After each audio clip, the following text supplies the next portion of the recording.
later. All right, so we are going to just go over the topic today, and I hope you guys are having a good Wednesday. Let me go this direction. So, all right, so we're just going to go over a little bit. Those of you, let me get out of this, that have been on the call before, we're just going to recap the call format real quick. So I have it recorded. So if you guys, for some reason, aren't able to take notes or you're driving or something like that, you can review it later. We'll go over, you can basically see the agenda. We're going to talk about some power hour stuff, some goals, and then we're going to talk about time management. The reason why we're talking about time management is we are going into the busy season. I'm hoping that you guys are seeing that things are picking up. I want to make sure I mute everybody though.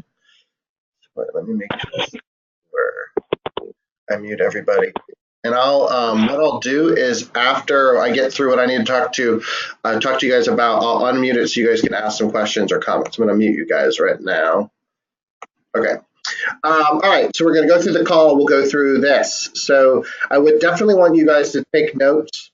The reason why is if you hear anything here that kind of resonates with you, I think that it may help just to cement into your brain some of the activities that we're going to talk about.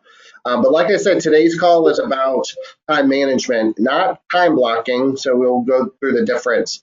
So we'll go through that. So I do want to note a difference on Power Hour. You'll see in red on my screen, if you're watching it on my screen, Thursdays at 12 noon, we normally have Power Hour. We are going to switch it up, and that on Thursday is going to be script practice for a whole hour. Tomorrow is red day, so we are not doing it tomorrow. But from there on out, Thursdays is going to be script practice time. So we're going to spend times, we're going to take a script or two and chunk it down. We're going to start to memorize it together as a group. We're going to start to look and analyze why the scripts are designed a certain way. The reason why we're doing that is because I think some of the mindset around making calls is we don't know what to say. So as a group, we're going to really work on scripts. So hopefully that'll give you some value, and we'll see how that goes. So you'll see that change. Thursday is still quote Power Hour, but it's specifically for script practice. So see that change. Also, you guys, I don't know if you guys remember, but we had a Sign Up Genius on Facebook for you guys to lead Power Hour. We had some good people that were leading those, and honestly, I think that has died off because of lack of participation for Power Hour. We're going to need to kind of have a strategy session in which I'll send an email out about Power Hours, because going into the spring market, we need to be lead generating, and I'm going to show you the reason why with some of the numbers from our goals. So I want you to sign up for Power Hours, because we know if you lead them, number one, you'll show up. You're also your leadership skills will improve. So that's only 15 minutes of your time right at the beginning.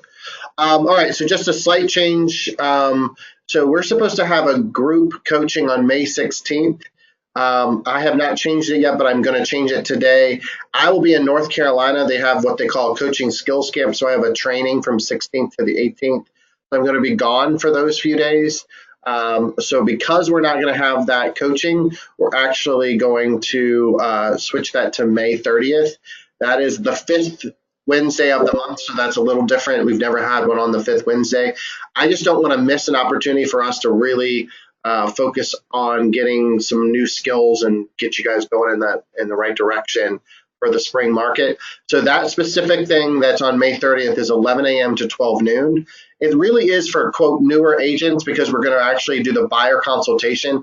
But if you have experience and you still feel like you want to brush up on your buyer consultation skills, I definitely want you to attend. So it's, quote, under new agents, but if you want to sharpen your skills, I will go through the buyer consultation, and then also we will break up into groups to do role play. All right, so hopefully you guys saw that change, and we're good to go with that. All right, so I'm just going to briefly recap the goals for May. We are, what day is this? We are the 9th of May, so we're already into May. One of the things, if you look at the screen, it says 20 new listings is our goal for the month. I want to talk about some of the things that I see as a group goal versus an individual goal. So first thing I'm going to work backwards on this screen is in March, we had our best month ever for under contract units. So we had a great March and we hit our 20 listings goal in March. And I don't think that's a coincidence because we know that listings leads leverage. We know if you have more listings, you'll lead to leverage. We also know you're in a seller's market with inventory levels that are crazy low. Kathy told us yesterday that we're like 1.8 months of inventory. So that's really why we're pushing hard for Power Hour and really working on your scripts and dialogue, because we know if we focus on your listings, you will have more transactions for your goal. I also want to point out two other things. So we have already had over $500,000 of agent commissions paid out this year, which is awesome. So we have a lot of agents that are getting some abundance. They're actually, paying off some credit cards. They're doing some great things with their family. But if you see the top number, only 34% of agents in the PC program last month had a closed transaction. That breaks my heart. That is not acceptable. I would hope that you would think it would not be. If you're on this call and have not had a transaction in the last 30 days, meaning it's closed, we need to focus on what we can do to get you into production as fast as possible. So I know that you're a supportive group of people that love seeing people succeed. And yet, if you're not one that's got a closed transaction, you are feeling the pain of not having income. You're also feeling the pressure behind that, and we need to make sure we focus on that. So individually at our 101s, I'm going to look that up, and we're going to have a discussion if you haven't had a transaction in the last 30 days. It's not a shaming conversation. It's not a judgment conversation. It is how can we help and how can we turn this month into your month for a transaction, right? Our best opportunity for learning and growing is to have a transaction so you can go all the way through the transaction process and learn from that. So good stuff. And yet I think we have an opportunity. We always say you don't know the gap until you see the gap. And so our gap or our opportunity is listings. We need to take more listings, and we need more agents to be in production, because I think every single one of you deserves a paycheck. And my job isn't done until every single one of you does. So just want to go over the goals and how it affects you personally.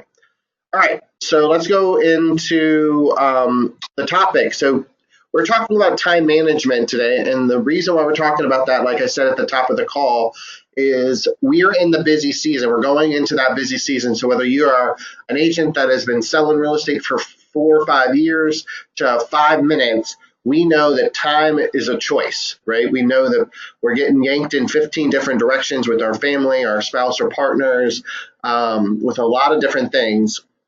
And we also know that when you say yes to something, you're also saying no to something else. And it's really important that we decide what the best choices are. And so we've got to kind of work through that. So I always hear, or often I hear people say, well, you really need to figure out how to time block better. And maybe it's just misspeaking, or maybe it's lack of clarity. I don't think it's time blocking. Time blocking is more of how do I put it in my planner. I really think it's time management. So even if we have it in our schedule, and let's say our goal is from 9 to 10 to make phone calls, it's how do we become disciplined enough to honor what our schedule tells us from 9 to 10. And I think that's the biggest challenge. And I am by no means preaching to you guys. That is a challenge in my world. It has been a challenge when I was in high production in real estate, is going through that. But I think we tend to put this label on ourselves that we're overwhelmed. I was in a meeting the other day and someone had mentioned the word overwhelmed. I truly believe that is a label, and I don't think that the word overwhelmed helps us in any way. It's definitely a negative mindset. Overwhelmed is basically lack of clarity on what the most important items you're supposed to do. So if you're feeling overwhelmed, that's number one, creating a label for yourself. It's creating almost a crutch, because what you're thinking about is, oh, well, I can't get to that because I'm overwhelmed. We can definitely be frustrated about not working our plan correctly or not following the plan. But I really would challenge you guys to not use that word. You'll notice that I don't say it, and that's by choice. I do say it occasionally, and I have to catch myself, because the word overwhelmed has a very negative connotation to it. It also gives us the opportunity of basically creating an excuse for ourselves. So I want you to kind of be aware of kind of what that is, right? So we live in a world with tons of distractions. And I think when we're talking about time management, I really want you guys to start to focus on some things that we talk about in this next basically 30-minute conversation. I want you to make sure you're working with a purpose, moment to moment. We always say 15 minutes distractions are cause failure. We know that all those little things add up. So when you're checking email, text message, social media, and you're having a 15-minute conversation randomly, which again, I believe that we should obviously interact with each other in the market center. And yet, if you have a planned activity and get stuck at the copy machine or in the hallway, is that working with a purpose? And so I often hear people say, well, at least for me, oh, Drew is super busy. I use the word busy like I use the word overwhelmed. I am definitely not busy, but I'm very purposeful with my time. And so I think you got to be careful that we all are judging machines, right? So we got to be careful that we're like, oh, we're too busy for this or he's too busy for that. I think if you're working with purpose, you're choosing your time and choosing what's the most effective for you. And I don't necessarily think that it's, quote, you're busy, because we can be busy but not make an income and be unemployed, right? So I just want you to kind of think about that. Successful people are not scattered. They're focused and full of purpose. And I think you deserve that, and you are successful, right? That is what you're working towards with your time management. Do your top 20% or always be in default of others. So top 20% is those 5 things that we always talk about in our job description. And if you remember and recite those back, I highly encourage you to put them in a situation where you can see them visually. But the 5 things, I don't have these written down. Let me make sure I remember what they are myself. First one is obviously lead generation. Second one is lead follow-up. Third is go on appointments. Fourth one is negotiate contracts. And the fifth one is practice and role play. Those 5 are your top 20%. Those are the things that you must achieve in your time management to be able to, quote, consider yourself doing your job. And I don't want that to sound harsh, but I want that to be realistic for you guys. My job as your coach is to take a stand for you. And if you're not doing your top 20%, you're now working in default of others. And I just want you to kind of think of that perspective as you go about your day. Every action or inaction counts. So we always get sometimes confused with activities versus the results, right? So we can do activities and we can have a busy day, and yet we didn't achieve the ultimate goal, which are really set appointments and have contracts, right? And we talked about distractions as well. So I just want you guys to kind of think about that. So let's talk about multitasking and workflow. This actually comes from the One Thing book. If you haven't bought that book, you should definitely buy the book. It's an easy read. It's a small book. But I'm just going to go quickly through this. The reason why I say that is because if we do something like a primary focus and then we get distractions, I think one of the things we got to be careful of is that we're on and off with our brain. So we're going to talk about a little bit more about how your time management needs to be your primary job, or that task at that time needs to be completely done within the time frame and then move on to something else. So that's just kind of giving the illustration if you see it on the screen. So, okay, now let's talk about your bunker, guys. I know you guys joined us on the For Sale by Owner Think Bigger series. Tom Weir was awesome, and he gave us pictures of his bunker. And we always talk about the bunker being obviously kind of that World War II bunker where they build it into the earth, so they're avoiding shrapnel and bullets and all kinds of things. You need to have a bunker, and it needs to have some things in there specifically that are going to impact your time management. So first thing is you need to have a visible clock in your bunker. If you notice in my bunker, I have an alarm clock that sits on my desk when you guys go to my one-on-ones, right? It's constantly a reminder that we're either on time or running behind. It's a blessing and a curse. So be careful that you guys have a visible clock. I know maybe logically you think, oh, it's going to be on my phone. Well, if you're lead generating, the phone is up against your ear. You're not going to be able to see it. So make sure you have some ability to see a clock and look at the time in which you're doing it. If your task goes over time, stop and move on to the next task. A lot of you I'm included in this group, so I'm not even saying you, we. A lot of us want to finish the task. We want to wrap it up and get the whole thing done. And so let's just say we are going to maybe add names and information to our database, and we've blocked a half-hour time for that. Your first instinct is to I'm running behind 20 minutes. It's taking me longer to add these names and notes into my database. So let me just run over the next 20 minutes. Well, the problem with that is now that domino has occurred and every task you have is now behind schedule. So one of the things I would tell you to do is in overcoming this is stop the task that you said you were going to do in the time you allowed. And then you're going to have to leave space so you can have makeup time. So there's going to be 1 or 2 times a day where you have this gap in time that you can fill in that's for makeups. So if you need to go back to your database and add those names and notes, that's now the time to do that. This is not a natural habit. And the reason why that is because we tend to be people that want to check off the box or cross off the to-do list. And when it's not completely done, your mindset is, oh, I feel like I haven't achieved what I needed to achieve. And so I would challenge you, that is the difference between being purposeful, because each hour is time management, right? You got to guard that hour or 30 minutes of that time like it's an electrical fence. You can't go outside that time because you'll get shocked or electrocuted. So I just want you to think in a bigger space when it comes to that. One of the things I also want to talk about is when you're trying to manage your time is, let's say you're lead generating with your sphere. We've got to be careful because we know there's going to be people in your sphere that you haven't spoken to in a long time, which is the point of the call.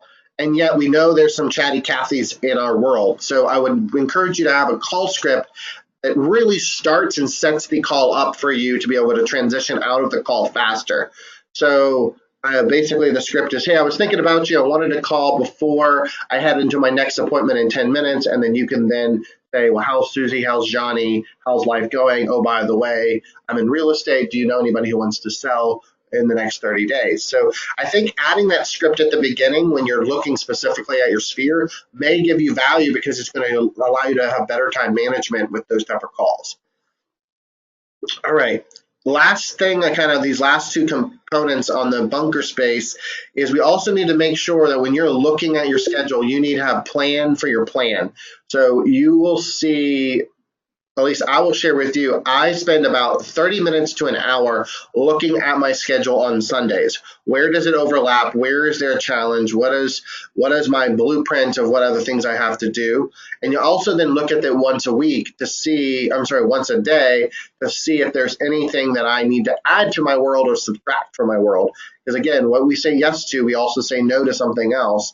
So make sure you put that in your schedule, planning time, recap of my schedule, something in your actual planner or schedule that allows you to see that and focus on that. All right, your 411. So this is the best management tool we have, and I use one every month, and I know that you guys do too.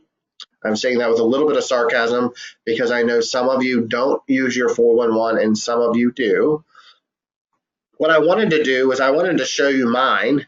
If you can look at this screen, you can see this is my 411. These are the tasks I have. It's the 411 is 4 weeks, 1 month, 1 goal, 1 year. But I look at this weekly goal, and these are week 1, week 2, week 3, week 4, and I use this as this blueprint. So I always tell you, and if you've heard this before from me, the key thing with the 411 is it's basically like a grocery list. It's a time management grocery list. You look at 411, like if you're going in the grocery store without a grocery list, we typically, at least this happens with me, maybe I'm hallucinating, but typically when I go in the grocery store without a grocery list, I'm buying stuff I don't need to buy, so I'm spending more money. I'm wandering the hall, so I'm spending more time in the grocery store than I need to. And then the third thing is that I have lack of focus on what the priority is, what I actually need to buy. Your 411 is the same thing in your business, right? It's going to show you where you're going to spend your time, how you're going to make money efficiently and quickly. And it's going to basically give you this blueprint of where to go and what to get, right? Just like a grocery list. So I want you guys to lean into your 411s. Revisit your 411. Don't let it live in your computer on a piece of paper. You've got to use it as a time management tool. It is the best tool that we have, and it is so efficient and effective if you're using it correctly. It shows you your gaps. It shows you what you haven't done yet. It shows you what you did do. It also starts to show you how much time has to take, which is a huge part of your time management, right? All right, so then I want to talk to you about leverage, and I'm not saying about hiring an assistant. I am talking about you need to start looking at some of the tasks that you do and how can you make them duplicatable, or how can you prep them ahead of time. You've got to first, the thing that I highly recommend is I would take one day out of your busy life and just write everything down you do every 15 minutes. Every 15 minutes. So take a basic journal entry, a piece of paper, however, write it in your phone. Every 15 minutes, what are you doing? What are you doing? And you're going to start to see a pattern of either what you're doing good in your time or not doing well in your time. And I think it's important that you know what you're doing. And also, let's talk about things that you need to prep ahead of time. Social media, yeah, we know it's important, but you can use products like Hootsuite, or you can do the business scheduler. You can get that done. All your presentations, your buyer consultation presentations, if they can be pre-printed, pre-packaged, pre-done in folders in your bunker, you can just grab and go. It's creating leverage with your time management. And I think we've got to be prepping all of our presentations. When you're doing a listing presentation, the only thing you should have to customize from a time standpoint is your CMA, because obviously that's specific to the property.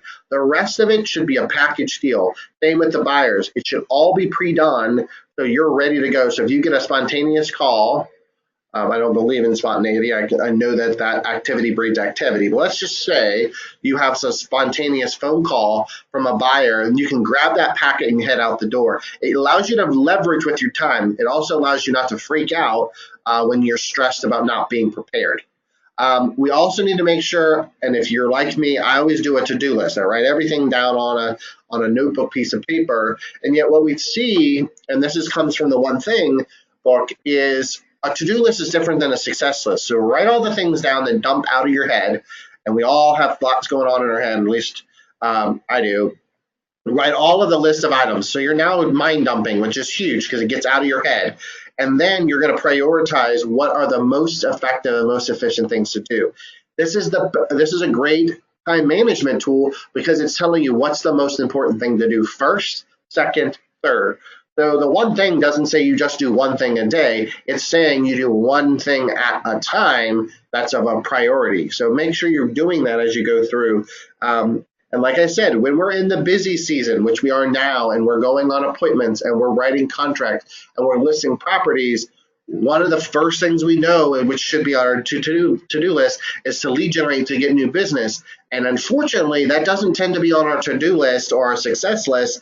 And then we have maybe a great spring, 30, 60 days, and then we have no business at all. So we've got to keep this to-do list and success list active, ready, and pulling it right from your 411. So, all right. So let me go to the next. What's happening here?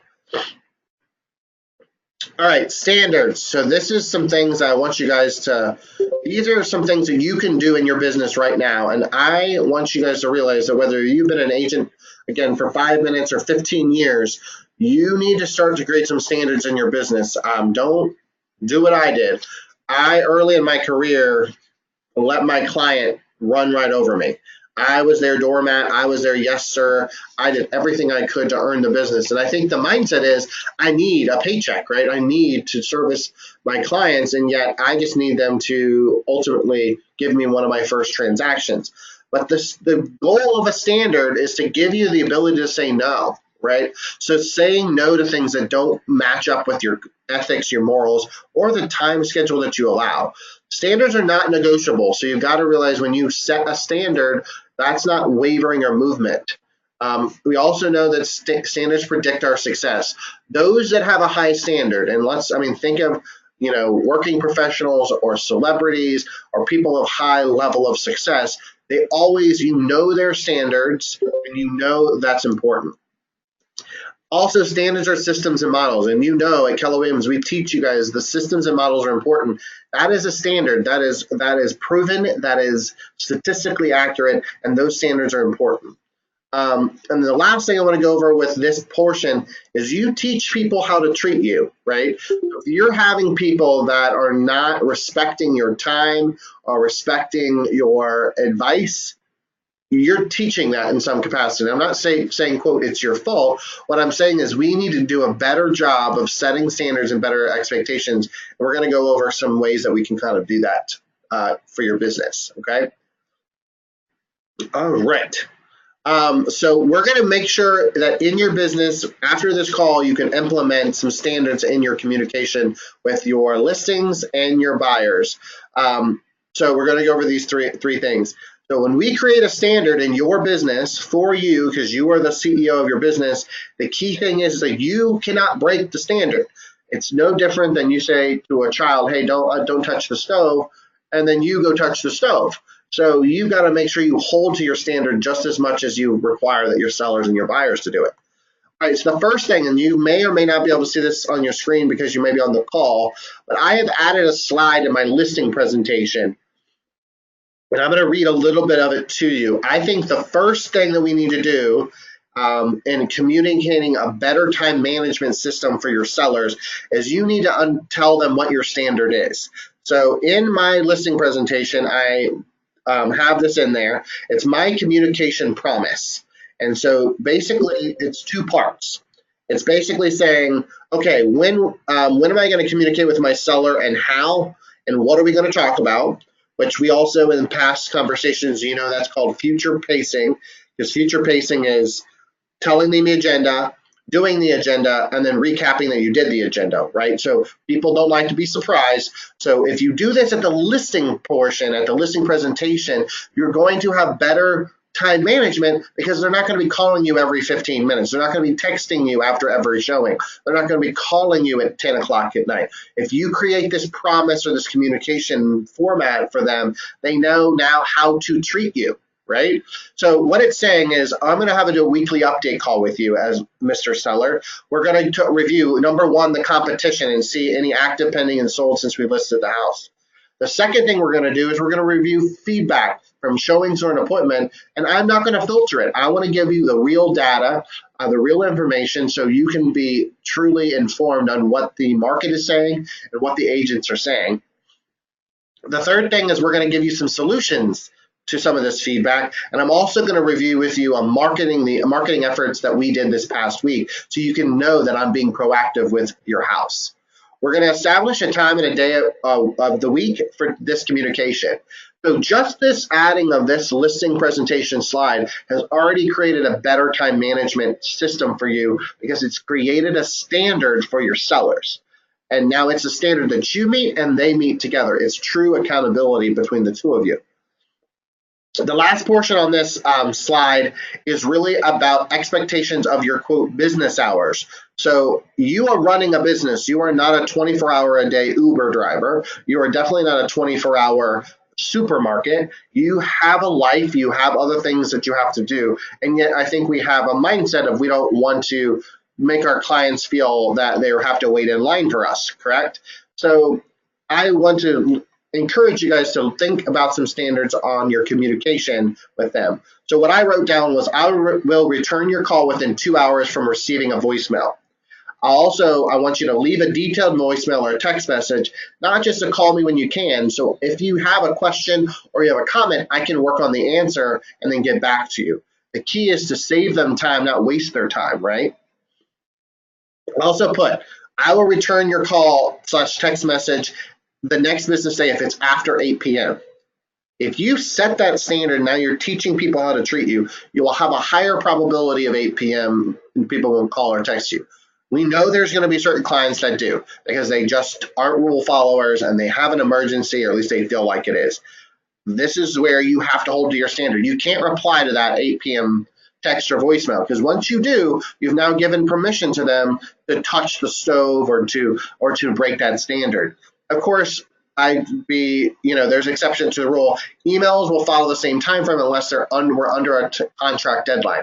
If we've got to get the repair addendum in by the next day, you might get an email from me at 10:30 at night, right? So just setting this promise and this expectation for your sellers is huge because it's allowing you to now have better management of your time.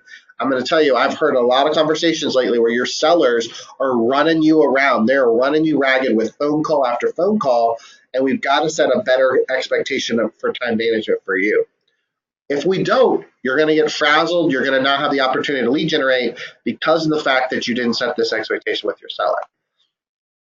All right, this screen is the buyer one. It's the same basic concept. This is in your buyer consultation presentation. It talks about the exact same thing as the sellers. When you can call me, how quickly you can call me, what's the best time, what's the latest you can contact me, and 8 p.m. is the recommendation there. You can change this to whatever your business model would work, but I think it's important that both buyers and sellers, and I'll tell you, when I hear people don't do a buyer consultation because they're my friend or they're my sister or they've already bought 25 houses, and then they're the ones midway through the transaction where they're blowing up your phone or they're emailing you. You need to treat every single person, buyer or seller, like the same level of customer service. And customer service is not a reactionary, oh, I messed up, I need to fix it. Customer service is setting the standard for every person the same way and following the same system. And so why is it fair, or is it a good customer service when one client that has maybe sold 10 houses you don't do a buyer consultation with, but this first-time home buyer that's never purchased a house, you do one?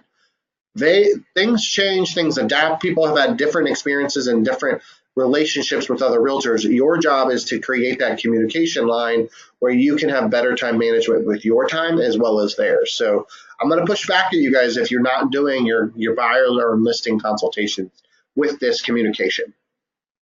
All right, so then the last thing I want you to go through is, if I were to call your voicemail right now, does it have a time management tool in that voicemail? What I mean by that is, do you have a script in your voicemail that tells them if you call, it says after 8 a.m. I'm at 8 p.m. So I'm going to go through this, and it says, basically, this is what your voicemail could possibly say. Hi, you've reached Drew Demery with Keller Williams. Please leave a detailed message and I'll return your call as quickly as I can. If you're calling after 8 p.m., I'll be sure to call you back the following morning. Thanks for calling, and I look forward to helping with any of your real estate needs. So by telling me, or by adding this voicemail script, it's number one, some of you don't even have that you work at Keller Williams. Some of you are saying, I'll call you as soon as I'm available. I think adding quickly so they actually hear the urgency that you're going to call them back. But it's also giving and setting a standard that if it's after 8 p.m., you are now going to call them back the next morning. It allows them to acknowledge you and to acknowledge that you've got the call and you're going to do something with it. But they also now understand that your time management is, I'm going to call you the next day. So I would challenge you guys to change your voicemails so you can follow a standard for better time management for your business. And then most of you, or many of you, may know that I came from Nordstrom. Before I got into real estate 12 years ago, I was the sales manager for Nordstrom. And this under promise and over deliver was actually over the door. Every Nordstrom, I worked at 6 different locations throughout the country. And this was over top of our main door as we walked into the store. And it was under promise and over deliver. That was the Nordstrom standard. So an example would be, in the Nordstrom world, is if I was going to mail a tie to a gentleman in Florida, I would tell him it's going to get there between 10 and 15 days. We knew it actually would get there in 8 days. So I was under promising, so he was expecting it in 10 to 15, but I knew I was going to be able to actually get it mailed to him within 8 days, which over delivers. And I want you to think about this when you're looking at time management.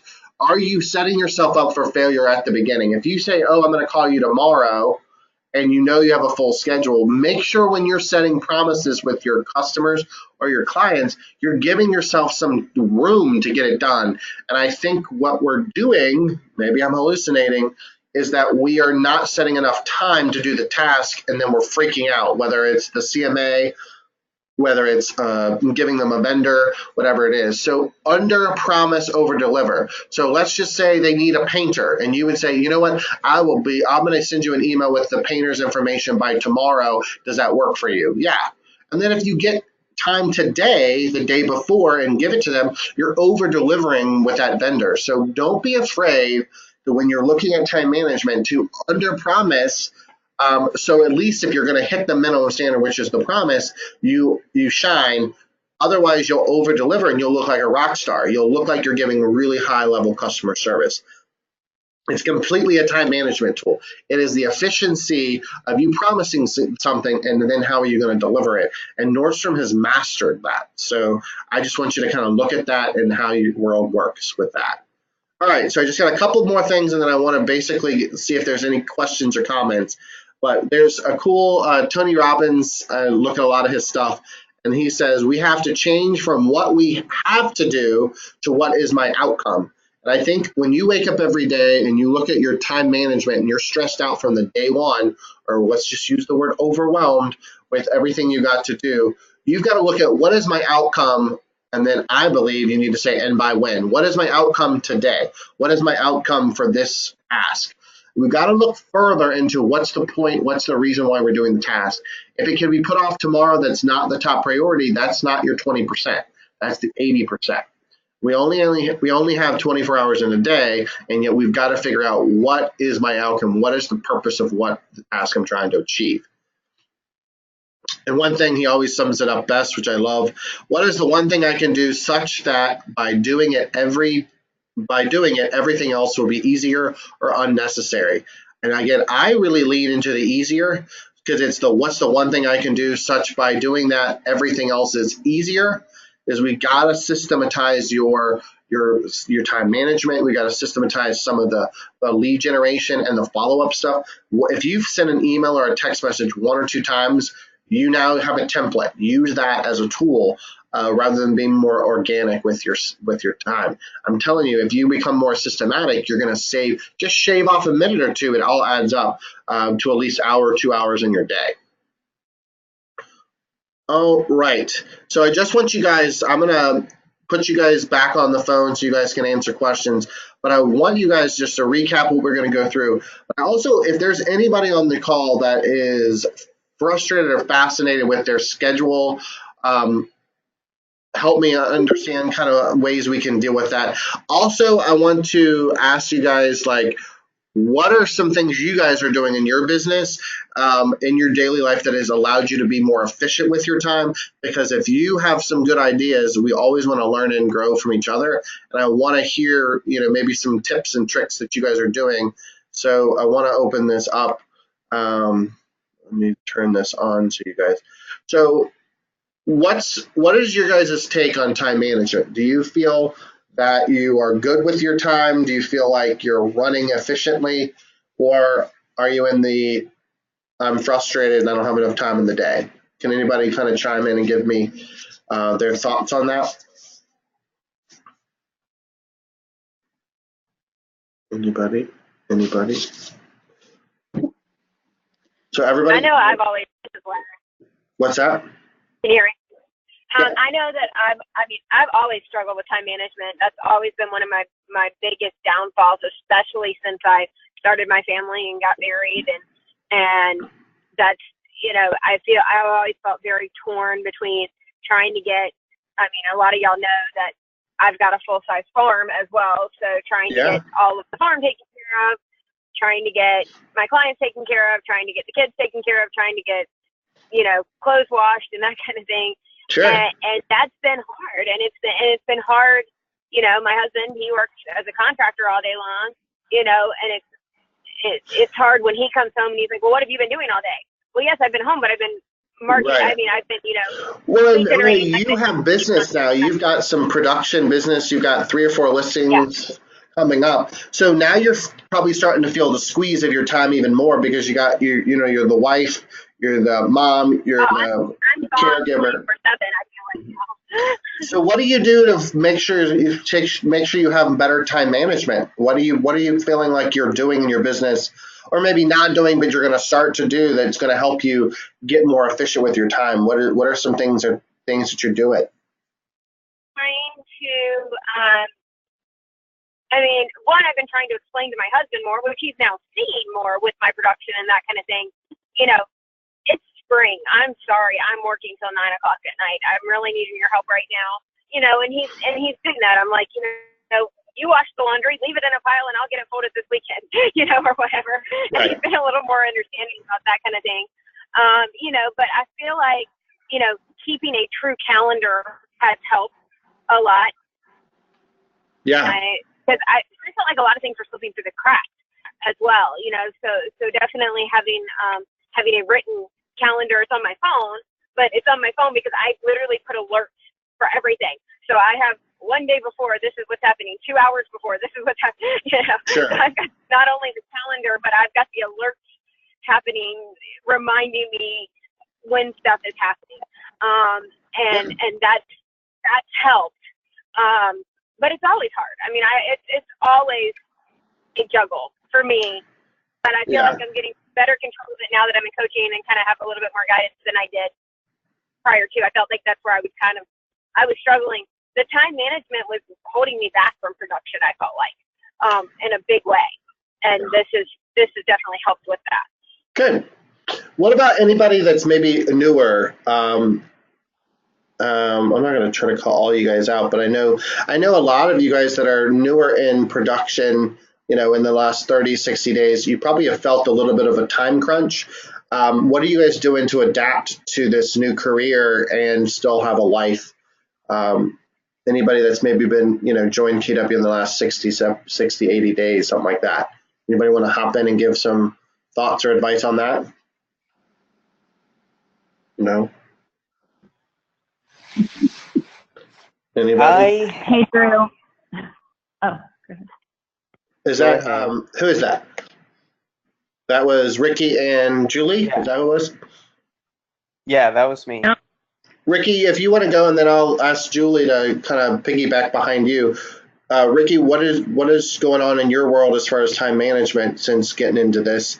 You have another business. You obviously have a DJ business. You have a very active family life as well. What are you doing to get your time management under control going into the busy season and obviously this new career?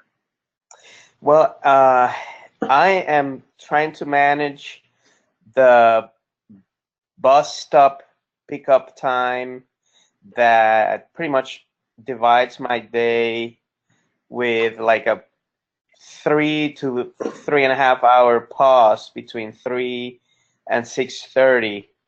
So your daughter gets off the bus at 3, something like that, and then Yeah, and then 3:20, and then you really don't do real estate, or you do, or what do you mean by the pause? well, it's like from 3:20 to around 6:30 or 7. It's like, you know, homework, Sure. swimming, dinner, this and that. So I try to squeeze phone calls between that time, but it's pretty much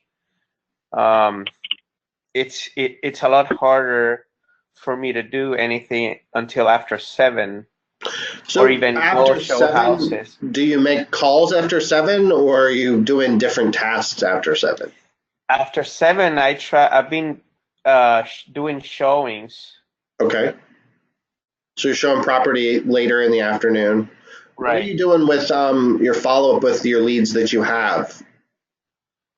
I do that earlier during the day. Okay. Like from 9 to, you know, the rest of the morning and noon. Awesome. All right. Well, what about Julie? What about you? What is your thoughts on obviously newer into real estate and your time management? Is this what you thought it would be when you got into real estate? can you hear me okay? I can hear you. Yeah. No, yes and no. I'm actually spending more time on this than I was in my corporate job that I had prior to this. And just the time management piece before was, you know, I knew where I needed to be Monday through Friday, what I was doing, how I was doing it. The struggle for me has been to set up the right system in the beginning. You don't know what you don't know, right? Right. So, while we were in Ignite and going through that and trying to do business at the same time, it was overwhelming. And I think we had that conversation of just trying to figure out kind of what to do when. Sure. So now that Ignite is done, I feel like I've had to take a little bit of a step back and get myself reorganized or better organized. So figuring out whether that's going to be a paper calendar or my Gmail calendar and how I time block throughout the day. I came to the realization a couple weeks ago that I can't do this from home because I get super distracted. Yeah. So whether that's dishes or laundry or, by 3 o'clock, my son's walking through the door and now my time is gone because he has no boundaries, even though I've tried to set them. So well, I think that's a normal thing. Because I don't know sometimes that our world, our spouses or our kids see that what we do is a job as a career. They think, oh well, we just have a time clock or something. So I think that'll evolve for sure. The last week, what I tried to do was come into the office more.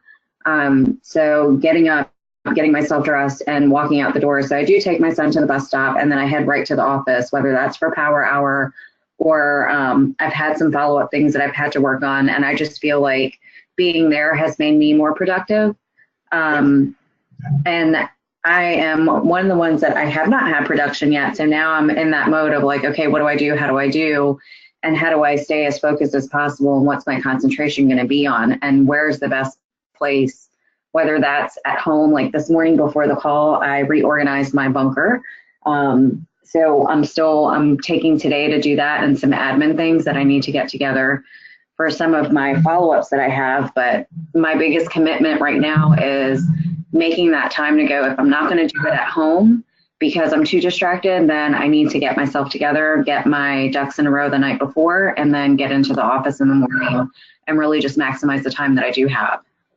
I think that's huge because I think what I hear you say is it's that lack of focus is important.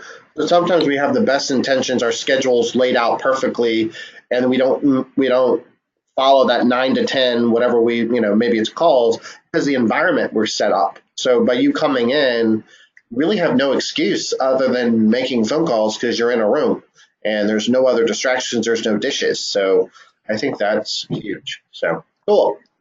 Well, anybody else have any ahas or anything that they would like to share or discuss strategies for time management? We have just a couple minutes before we're kind of done. Anything that you guys want to go over? Drew, this is Katie.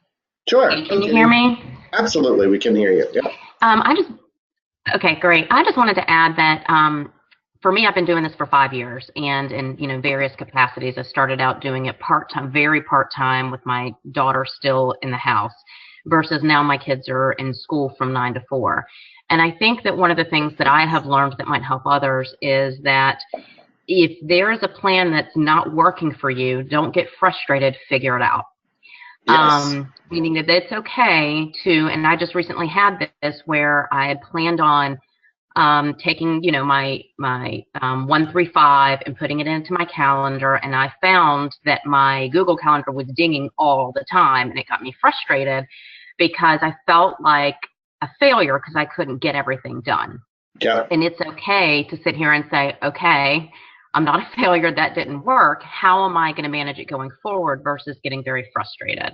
Yeah. So I think that just to piggyback on what others have said is that just because something doesn't work doesn't mean you can't adapt or change to it, right, in order to make it work for you. Not everything that works specifically for me is going to work for others and vice versa. So I think that it's the fact that, I think we're very hard on ourselves sometimes, but you can't give up. You've got to keep going, and you've got to figure out a way and use each other to figure out what works best for others. So that way maybe you can take pieces and parts, maybe even from other people, and then adapt them to your style to help get you where you need to go. No, I think that's huge. And I think that's important. We need to have more of a conversation about what do you do with your time? What do you do? What time do you make your phone calls? When do you do your thank you notes? Like, look at where your efficiencies are and maybe the inefficiencies. And if you guys together in group settings or power hour, whatever it is, you could adapt and use some of those tactics for yourself. And like you said, I think it's great is you become frustrated. But the good thing about the frustration is you're seeing the problem and now you're searching for the solution. Frustration comes from the fact that your brain is saying, okay, this is not working, and what am I going to do to fix it? And so we sometimes look at frustration as a negative thing. If you didn't have frustration in your world, your brain is telling you that, you would just think, oh, well, that's just the way it is, right? So you can kind of lean into frustration and go, okay, I'm frustrated because I'm not managing my time efficiently. And now how do I seek information out to become a little bit sharper, a little bit wiser on that topic? So good job, guys. Was anybody else before we hop off? You guys are definitely in the busy season. So we want to make sure that you're doing the activities, you're getting the results, because this is where a lot of the business, there's an opportunity for business, but it also, if you're not focused on your time, it can slip through the cracks. It could slip right through your fingers because you're focusing on the wrong activities. So make sure you're working on your time management, regardless of your production level. It has nothing to do if you're selling 20 houses a month or none. Time is a choice, right? All right. Well, if there's anything else, I will send this call out to you guys, recording, also so you can see the PowerPoint of some of those points that I was making to kind of make sure some of your efficiencies. I would just make sure the 3 things that I kind of talked about, your listing presentation, your buyer consultation, and your voicemail. I think those 3 things you should implement immediately into your business so you have standards in your communication with your customers and your clients, which will be much more effective for your time management. Because otherwise they're going to blow up your phone, text you at all hours of the night. Okay? All right. Well, guys, have a good week, and I will talk to you guys later. Thanks, Drew. Bye. Thank you, Drew. Absolutely. See you guys later. Bye.